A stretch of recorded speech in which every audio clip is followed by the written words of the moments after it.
धन्यवाद उपसभापति महोदय, आपने जो मुझे इस महत्वपूर्ण विषय पर अपने विचार रखने के लिए जो मौका दिया उसके लिए। सुधांशु जी ने बड़े खूबसूरत तरीके से यहाँ पर अपनी बात रखने का प्रयास किया। ओजस्वी वक्ता तो है ही, लेकिन मैं समझता हूँ कि पिछले दिनों में दिल्ली की सड़कों पर जो घटनाएं हुई, जिन घटनाओं के चलते आज के केंद्र सरकार के राजनीतिक साख को जो घाव पहुंचे हैं, मैं समझता हूं कि वो घाव सालों साल तक नहीं भरेंगे और वो जो निशान छोड़ गए हैं वो निशान कभी नहीं मिटने वाले।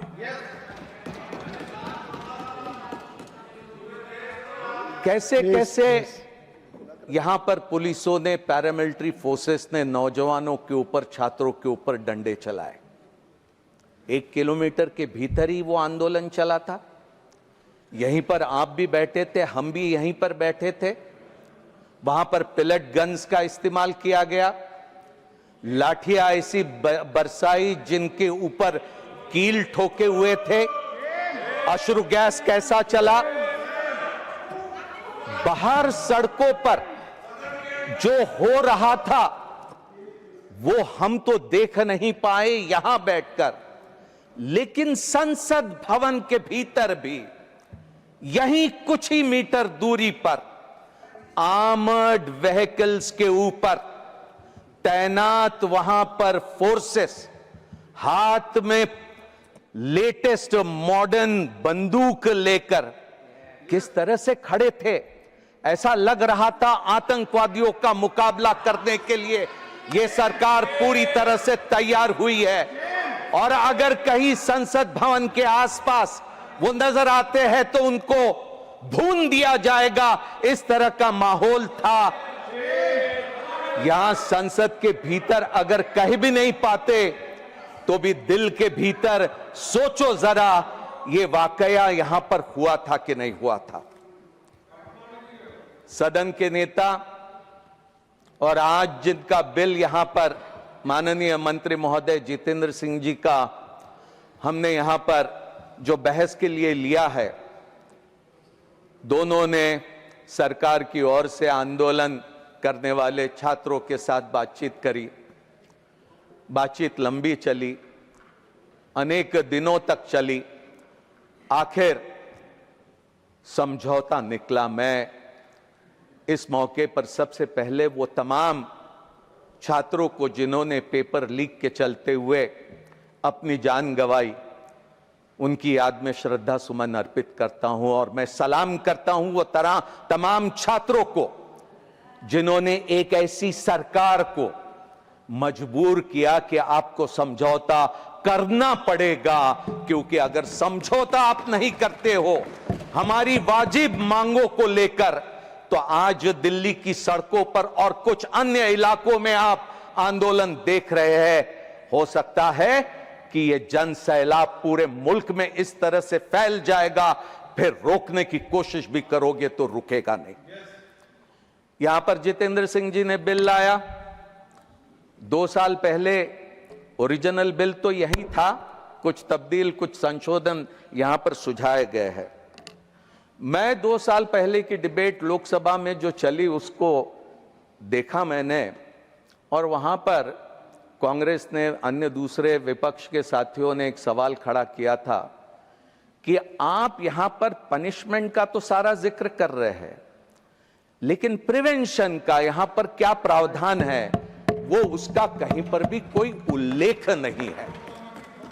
वहां पर माननीय मंत्री महोदय ने कहा कि punishment itself is a deterrent for prevention. मैं मानता हूं कि साथ साथ में उन्होंने यह भी कहा कि आगे कैसा अनुभव होता है वो अनुभव देखते हुए फिर आगे क्या करना है उसके बारे में हम फैसला कर सकते हैं। मैं समझता हूं कि देर आए लेकिन दुरुस्त आए, कुछ संशोधन यहां पर करने के लिए उन्होंने सदन के सामने पेश किया। लेकिन statement of objects and reasons में कहते हैं the objective of the said act is to bring greater transparency. What transparency? How are you bringing transparency? Fairness and credibility. What fairness? What credibility? And inspire confidence in the public examination systems. How are you inspiring confidence? By increasing punishment, by increasing the amount of fine. Is this going to give you any credibility? Or by setting up or providing for the setting up of special fast-track courts, public prosecutors, special public prosecutors. These are the things which will inspire confidence. Special courts की क्या स्थिति है? Special courts की स्थिति यह है कि fast track special courts आज मुल्क में 775 है। 2,45,000 केसेस वहां पर 31 दिसंबर 2025 में पेंडिंग है। फास्ट ट्रैक कोर्ट्स जो स्पेशल नहीं है वो 862 है और वहां पर 14,90,000 केसेस आज पेंडिंग है। आप कुछ और नए स्पेशल कोर्ट्स बना लो, अगर इससे हल निकलता तो संतोष हमें भी होता, लेकिन ऐसा होने वाला नहीं है। आपने टाइमलाइन प्रोवाइड किया, 2 महीने में इन्वेस्टिगेशन हो जाए, 3 महीने में जुडिशियल प्रोसेस खत्म हो जाए, और अगर ऐसा नहीं हुआ तो किसको अकाउंटेबल रखेंगे और अकाउंटेबिलिटी कैसा फिक्स करेंगे? क्या वो पुलिस अफसर के ऊपर अकाउंटेबिलिटी रहेगी? वो अकाउंटेबिलिटी वहां पर आप उस जुडिशियल ऑफिसर को रखोगे?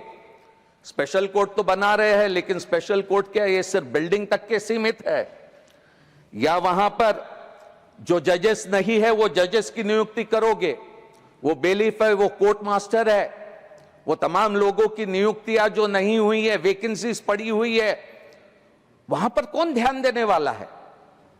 मैं समझता हूं कि माननीय मंत्री महोदय इस ओर पूरी तरह से ध्यान देंगे, और मैं उम्मीद करता हूं कि जिस मंशा से आपने इसे लाया है उसे आप अंजाम तक के पहुंचाएं। लेकिन सरकार पे भरोसा नहीं है, मंत्री महोदय पे भरोसा रख के बात तो नहीं चलेगी ना। 2014 से आज तक के 152 पेपर लीक हुए। मंत्री महोदय ने सिर्फ कांग्रेस या अन्य दूसरे पार्टियों के प्रदेशों का जिक्र किया, लेकिन गुजरात का नहीं किया। हाल ही में 4 दिन पहले ही वहां पर पेपर लीक हुआ। इसमें भी भेदभाव कि आपकी सरकार, हमारी सरकार। मैं समझता हूं कि इतने संकुचित और छोटे दिल से अगर नजरिया रहेगा तो फिर आगे नहीं बढ़ सकते।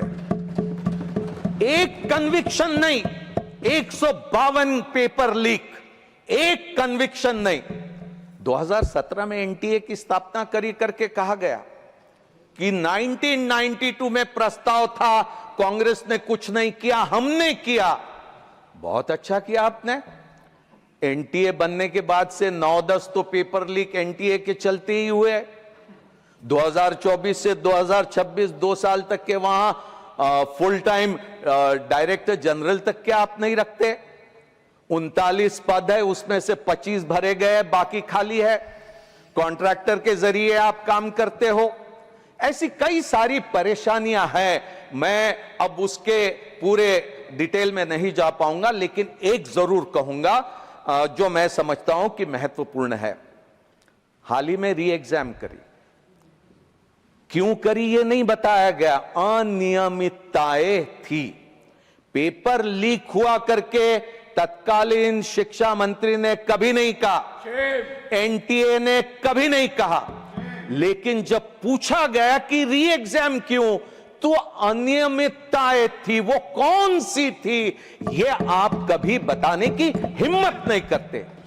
जो गलत हुआ ये मानने के लिए तैयार नहीं है, तो वो सुधार करने की कोशिश कैसा करेगा।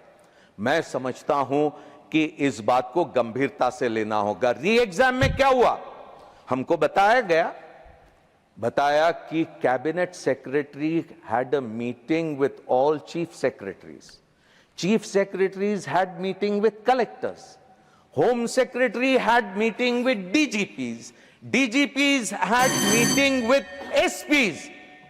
Then, was the re-exam conducted by the NTA or was the re-exam conducted by the entire government of India and all state governments put together? Please conclude. Please look into this matter. Radhakrishnan Commission, sir, 1 minute only. Please conclude. 1 minute. Radhakrishnan Commission के बाद नंदन नीलेकणी लाते हो, इससे गुमराह करने की कोशिश मत करो। मैं समझता हूं कि ये सिर्फ पेपर लीक का मामला नहीं है, ये पूरी शिक्षा व्यवस्था, परीक्षा की प्रणाली, तमाम चीजों को लेकर है। कैसे कैसे वाइस चांसलर्स रखे हैं। नेहरू का वाइस चांसलर गुवाहाटी में, शिलोंग नहीं पहुंच सकता। तेजपुर का आखिरी में बस एक ही बात कहते हुए मेरे शब्द को विराम दूंगा कि नौजवानों के बीच, कवि प्रदीप ने कभी कहा था जो आज मैं समझता हूं कि बहुत उसका संदर्भ बनता है कि जवानी की जलती मशाले उठाकर अंधेरों की आंधी को हम चीर देंगे। लहू में जो एक आग भड़की है उससे वतन को एक नई तस्वीर देंगे। आज समझौता छात्रों के साथ किया है, लेकिन याद रखना कि उनका विश्वासघात मत करना, अन्यथा ये मुल्क किस हालात में पहुंचेगा इसका हम सोच भी नहीं सकते। धन्यवाद। धन्यवाद।